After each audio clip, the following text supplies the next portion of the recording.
Hello दोस्तों, स्वागत है आपका। आ- आप देख रहे हैं एसएससी जीडी के लिए मोस्ट एक्सपेक्टेड क्वेश्चंस की सीरीज़। ये आपके एसएससी जीडी के एग्ज़ाम्स के लिए बहुत इंपॉर्टेंट है। ये प्रीवियस ईयर्स में एसएससी में आए हुए क्वेश्चंस पर आधारित है। तो इसमें सारे ही क्वेश्चंस को आप ध्यान से देखिएगा, ध्यान से इसका डिस्क्रिप्शन सुनिएगा। इससे निश्चित ही आपके एग्ज़ाम में क्वेश्चन बनेंगे। तो चलिए स्टार्ट करते हैं। आज का पहला क्वेश्चन है, कौन सा चांदी का सिक्का सुल्तान शमसुद्दीन इल्तुतमिश ने चलवाया था। देखिए, ये दिल्ली सल्तनत के सुल्तान इल्तुतमिश थे जो जिन्होंने दो सिक्के जारी किए थे मुख्यतः। जो कि पहला था चांदी का सिक्का जो जिसको टका नाम दिया गया था, ठीक है, टका नाम से जानते हैं। और एक है तांबे का सिक्का जो कि जीतल, जिसे जीतल कहा जाता था, ठीक है। तो ये दोनों ही जीतल और टका, इन दोनों को ही याद रखिएगा, ये इम्पोर्टेंट है। इल्तुतमिश जो था ये दिल्ली सल्तनत का सुल्तान था जो कुतुबुद्दीन ऐबक के बाद दिल्ली की गद्दी पे बैठा। और इसके बाद इसकी बेटी यानी कि रजिया सुल्तान दिल्ली की शासिका बनी थी, है ना। तो ये भी फैक्ट्स को आपको याद रखना है। अगला है, किस राज्य में प्रसिद्ध अंतर्राष्ट्रीय रेत कला महोत्सव आयोजित किया जाता है, जहां कलाकार रेत पर विविध विचारों और उनकी व्याख्या से मंत्रमुग्ध हो जाते हैं। और देखिए, आपने ओडिशा के जगन्नाथपुरी मंदिर के बारे में सुना होगा। तो ये वहीं पर समुद्र के किनारे में अंतर्राष्ट्रीय रेत कला महोत्सव आयोजित होता है। ये ओडिशा सरकार इसकी मॉनिटरिंग करती है। और ये रेत सैंड आर्टिस्ट जो होते हैं उनके लिए एक अद्भुत प्रतियोगिता है दोस्तों। इसमें का बहुत अलग अलग विदेशों से लोग आते हैं और शामिल होते हैं। तो इसे याद रखिएगा। 1 लाख रुपए की पुरस्कार राशि इसमें दी जाती है, ठीक है। तो ये उड़ीसा के पुरी में होता है, ठीक है। अगला है, विधि का शासन भारतीय संविधान की एक प्रमुख विशेषता है जिस सिद्धांत का श्रेय दिया जाता है। देखिए, जो एवी डाइसी थे, इन्होंने 1885 में अपनी एक बुक लॉन्च की थी। ये थी लॉ एंड द कॉन्स्टिट्यूशन, ठीक है। तो इस बुक में विधि का शासन सिद्धांत दिया गया है। इसका तात्पर्य ये है कि जो विधि का शासन होता है यह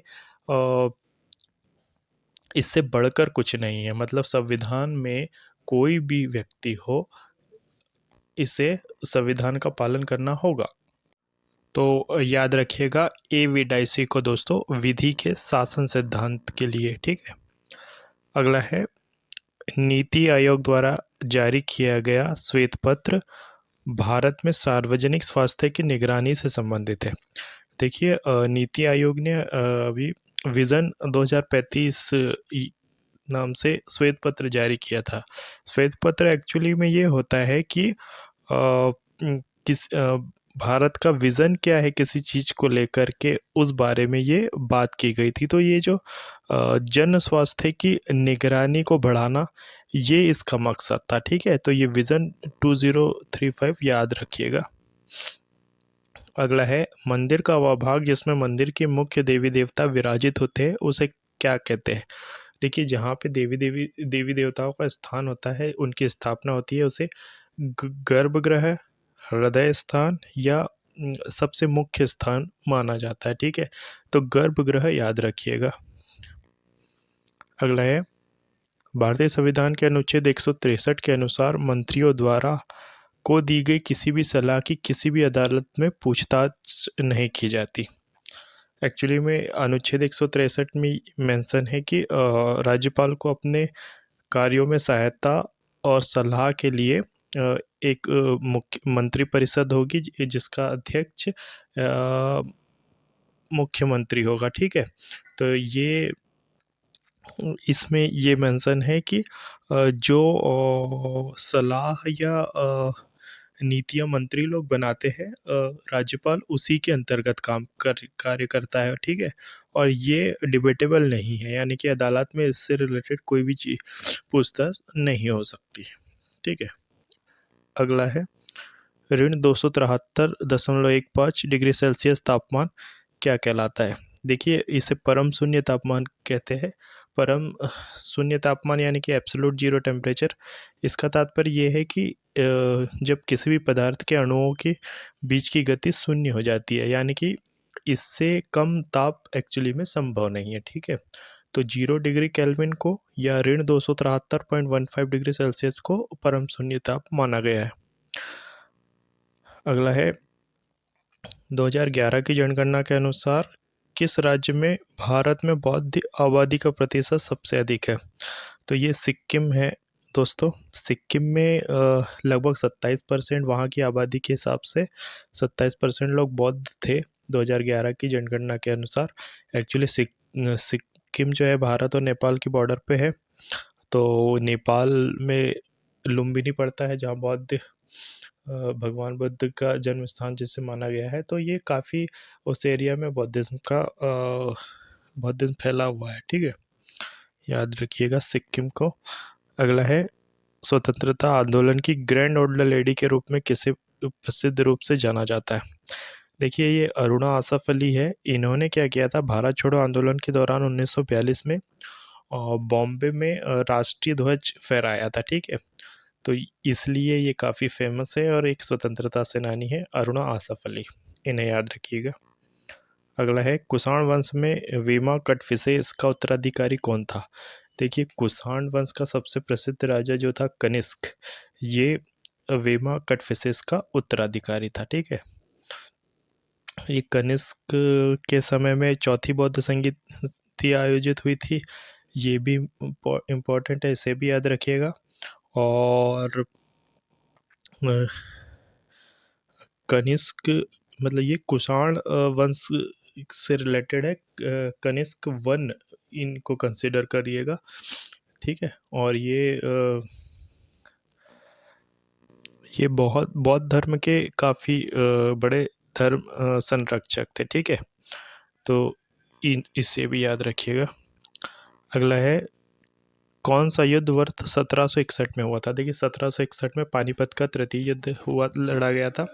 ये अहमद शाह अब्दाली और जो मराठा थे, पेशवा मराठा उस समय थे, सदाशिव भाऊ पेशवा, तो इनके मध्य हुआ था और इसमें अहमद शाह अब्दाली ने जीत गया था, मतलब इसमें, ठीक है। तो ये 1761 का पानीपत का तृतीय युद्ध याद रखिएगा। अगला है 1527 ईस्वी में खानवा के युद्ध में बाबर ने किसे हराया था? देखिए, बाबर के मुख्यतः 3 युद्ध हमको याद रखने पड़ते हैं। पहला 1526 का पानीपत की पहली लड़ाई, जिसमें बाबर ने इब्राहिम लोदी को हराया था। दूसरा 1527 का बाबर और राणा सांगा का युद्ध, जो खानवा में हुआ था, जिसे में बाबर ने राणा सांगा को हराया। और तीसरा था घाघरा का युद्ध 1528 का, जिसमें बाबर और मेदिनी राय के बीच में हुआ था, जिसमें भी बाबर विजयी रहा था, ठीक है। तो ये तीनों ही याद रखिएगा। और खानवा का युद्ध राणा सांगा और बाबर के बीच हुआ था 1527 में। अगला है दक्कन और दक्षिण भारत तक अपनी शक्ति बढ़ाने की हर्षवर्धन की महत्वाकांक्षाओं को किसके द्वारा रोक दिया गया था? देखिए, हर्षवर्धन को हराया था पुलकेशिन द्वितीय ने, ठीक है। पुलकेशिन द्वितीय जो थे ये चालुक्य साम्राज्य के राजा थे। चालुक्य के काफ़ी फेमस राजा थे पुलकेशिन द्वितीय, तो इनको भी याद रखिएगा, इन्होंने हर्षवर्धन को हराया था।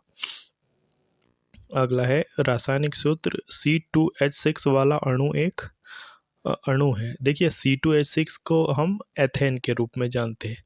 4 चीज़ इसमें याद रखिएगा, CH4 यानी कि मेथेन, C2H6 यानी कि एथेन, C3H8 यानी कि प्रोपेन और C4H10 यानी कि ब्यूटेन, ठीक है। ये चारों ही चीज़ें पूछी जाती है अक्सर एग्जाम्स में, तो ये इम्पोर्टेंट है, इसे याद रखिएगा। अगला है स्वतंत्र भारत के पहले कानून और न्याय मंत्री कौन थे? आप सभी जानते हो कि भीमराव अंबेडकर ने अपना संविधान बनाया था, प्रारूप समिति के अध्यक्ष थे वो। तो कानून मंत्री, भारत के स्वतंत्र भारत के पहले कानून मंत्री भी BR अम्बेडकर ही थे, ठीक है। अगला है पृथ्वी की नीफे परत में स्थित होती है। देखिए नीफे का तात्पर्य है नी यानी कि निकिल और एफ ई यानी कि आयरन या लोहे से है, ठीक है। तो ये नीफे जो है ये क्रोड में पाया जाता है, भारत की कोर में, यानी कि सबसे आंतरिक भूपर्पटी की सबसे अंदरूनी जो परत है उसमें। अगला है भारतीय खान ब्यूरो की स्थापना वर्ष में की गई थी। स्वतंत्रता के बाद ही 1948 में खान ब्यूरो स्थापित किया गया था। ये माइनिंग से रिलेटेड है, और माइनिंग कोयला वगैरह जो होता है ना, पेट्रोलियम कोयला, इससे रिलेटेड सारी चीज़ों के लिए Khan bureau of mines IBM की स्थापना हुई थी, ठीक है, 1948 में। अगला है किस अनुच्छेद में राज्य विधानमंडल में विनियोग विधेयक का उल्लेख मिलता है?